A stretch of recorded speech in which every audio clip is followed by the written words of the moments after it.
a sort of assembly line process of manufacture that became historically obsolete for the biggest industries by Marx's time. Showing your face was the last mistake you'll ever make. Where are you? Oh. Honestly, I feel like I wasn't showing my face to you that much. You'll never take me down.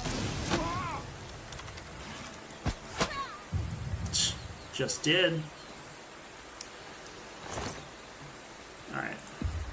Because if you really think, if you think about it, like psychoanalysis isn't just a function. I mean, it's not just conditioned by civilization, but by capitalism. So this is kind of what I was getting at, is that civilization on the whole has been a sort of active historical repression mediated with the individual. The individual had to actually repress, had to change their own psychic constitution to adapt to civilization, right? And this is something with writings and precedent far before Freud. Rousseau talks about it. Discourse on the Origin of Inequality. I need to drop some weight. Just gonna eat some corn. Eat some random crab meat. Sure. Okay.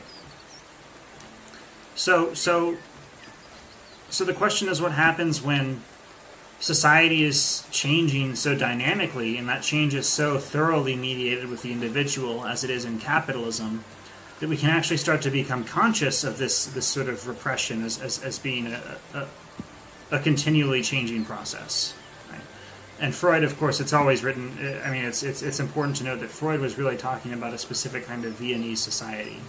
Now, when a lot of people mention that with regard to Freud, they actually treat it as a sort of a sense of the total obsolescence, the irrelevance of his ideas. But I don't think that's how it ought to be considered. What it really means is that Freud's study of the sort of, I guess you could say, middle class Viennese individual, it does have mediations with how we act, right? With how our own psychology is constituted, but we can't just straightforwardly map it, right? We have to understand the differences as well.